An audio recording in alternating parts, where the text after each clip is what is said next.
What's up guys, how's it going? So I did actually drill a hole in my camera, but I'm going to tell you why I did that later on in the video. Let's cut to the intro.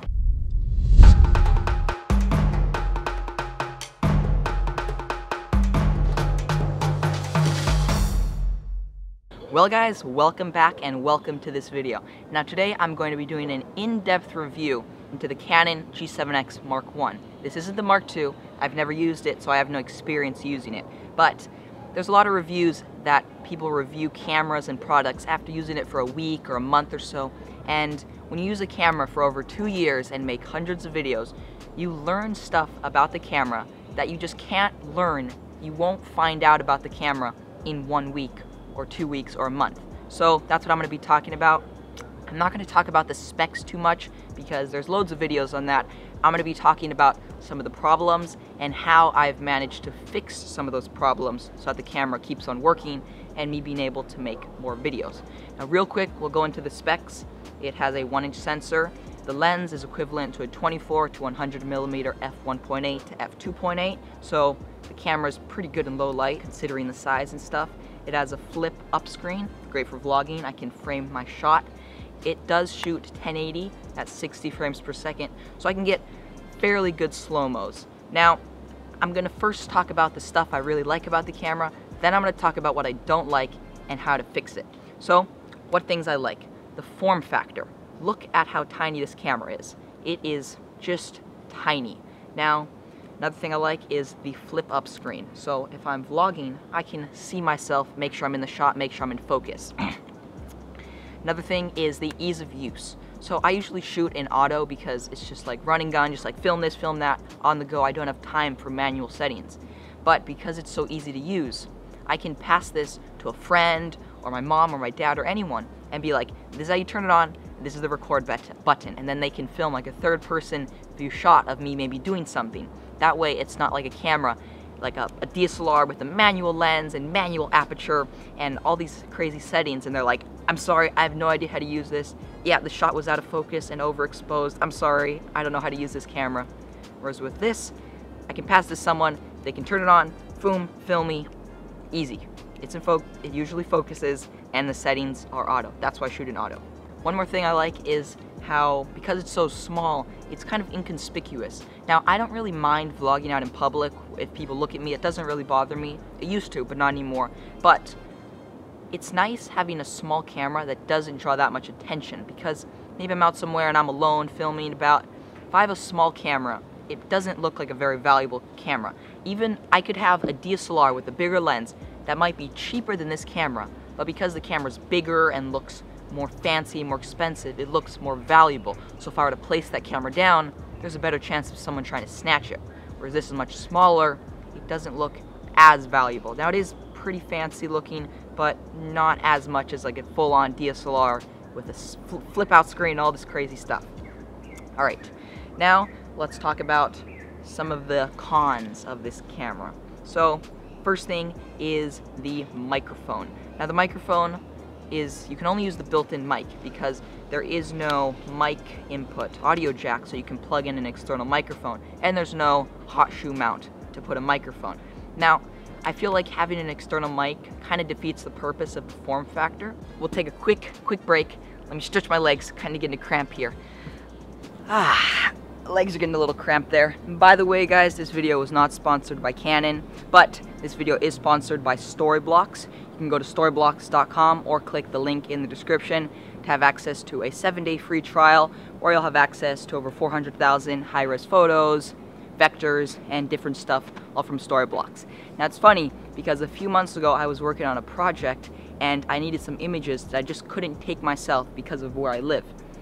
But I found Storyblocks, and I actually paid for the subscription with my own money a while back, and then a few months later they reached out to me to sponsor a video. So pretty funny coincidence, but yeah, thanks Storyblocks. Now let's jump back into the video. So yeah, just wanted to make that quick disclaimer, and thank you to Storyblocks for sponsoring this video. Okay, back into what I don't like so much.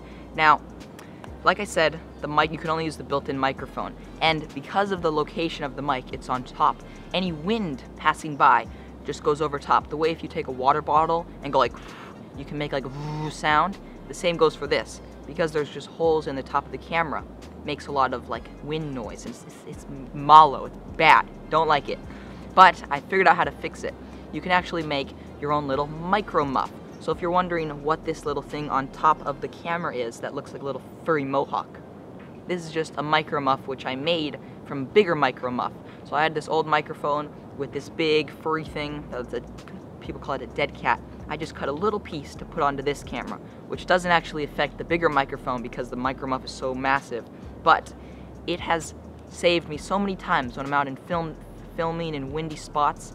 I'm like, there's no way you're gonna be able to hear what I'm saying, the audio is gonna be trash, and then I get back and I'm like, wow, like that's actually usable.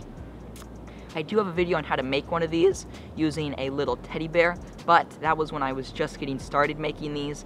I've definitely improved. Maybe I'll do an updated version if you guys want me to. But that's how I fix the audio issue. And it's funny because when everyone asks, what is that furry thing on top of your camera? No one asks, what camera is that? They're like, what's that furry thing? Is it like for looks? What does it do? Like, it looks so funny, like it looks like a little face or something. So that's pretty funny. Because this is a little point and shoot, the lens is built in. So like I said, it's a 24 to 100 millimeter, which is a pretty versatile lens. It's plenty wide to vlog if you hold the camera out far enough, but then it zooms in enough to film stuff a bit distance away. But the problem with having a built-in lens is if dust gets onto your sensor or gets in the lens, there's not much you can do. Now, I've done a lot of research, like if there are ways to take this apart. Now this lens, because of all the little mechanics and stuff, it's really hard to take it apart and put it back together. It might be like nearly impossible. I'm sure nothing's impossible. But one of the main problems is dust gets behind the main layer of glass. Now if you look closely, you'll see that the lens has multiple, almost like sleeves to it. So when you turn the camera off, it kind of creates a suction cup as the lens is compressing and will suck dust that's on the outside of your lens into the lens. Now, I've seen a few videos where people drill holes in their lens so that they can remove the dust. Now, the way you do this is you actually just... Now, by the way, I don't recommend doing this. It's very scary doing this to your camera. But the only reason I did it is because there was so much dust getting in the lens that the footage was nearly becoming unusable because of all the spots of dust and because the autofocus was just becoming horrible. So the way that you do this is you zoom the lens all the way out to 100 millimeters, and then you open the little slot on the bottom of the camera and remove the battery. This way the lens cannot move. Even if you try to mess with the camera, there's no battery, so the lens stays zoomed out. Now the way this camera works is it's basically a removable sleeve.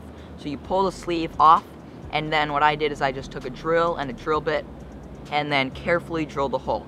Now guys, this is one of the scariest mods I've ever done to a camera, and I never want to do it again because I was so scared I was going to ruin my camera. But the way I looked at it is like, it's already working, it's getting really bad that I have to do something about it.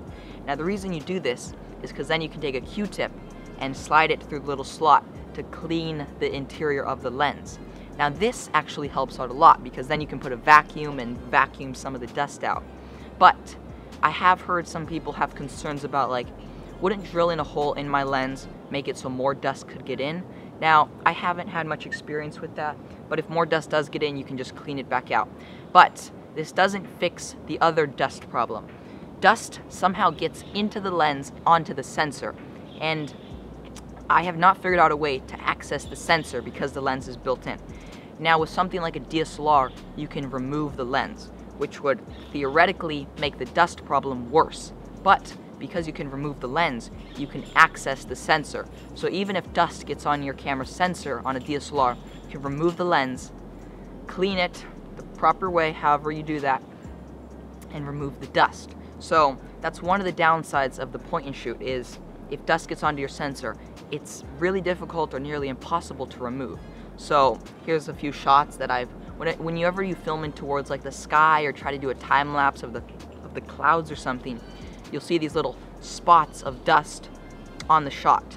And it's so irritating and so frustrating because the camera still works great, but I have these dust particles on my sensor. Another downside of this camera is the autofocus is exceptionally loud. So because the microphone is so close to the lens, I feel like over time the lens has become louder. Here's a test of what it sounds like with the autofocusing.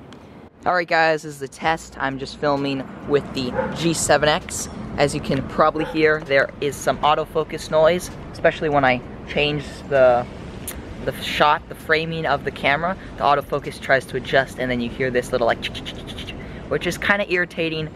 Lots of bugs. It's not unusable, but it is irritating if you are very, like, if you really want to have the best sound, this might irritate you. Okay, back to the main camera. So that's another con. I have not figured out how to fix that because it's just the autofocus. Now I heard that with the Mark II, the autofocus is slightly quieter, but I believe it's still there. One more little downside of the camera is this little spin dial on the front surrounding the lens. Now you can use this for, I believe, either the focus or the aperture or different settings, but it's so loud that if you use it while recording video, it's just too loud. Now with the Mark II, there's a little switch which changes it to silent, but that's with the Mark II. So, you know, these are things that you have to like compare whether you're gonna buy the Mark I or the Mark II. Now I was able to find the Mark I International version, which is the one that I got because it has no warranty, and a little under $600. Now depending on where you look, maybe B&H Photo, maybe Best Buy, different prices, and also you can buy used versions which might be a bit cheaper. And that's everything I have to say about this camera. I hope you guys learned a thing or two, and you know, although this camera has all these downsides and cons, I still use it a ton. If you look on my YouTube channel, about 80 to 90% of my videos have been filmed with this camera because of the form factor, the quality, the low light, just overall, I'm still gonna keep on using it. I don't even know if I'm gonna upgrade, maybe one day, but for now, still love it. Just little quirks that you have to deal with, but no camera's perfect. Now, that's it for this video. Hope you guys enjoyed. Remember to keep always doing awesome stuff, and I'll see you guys tomorrow early in the morning.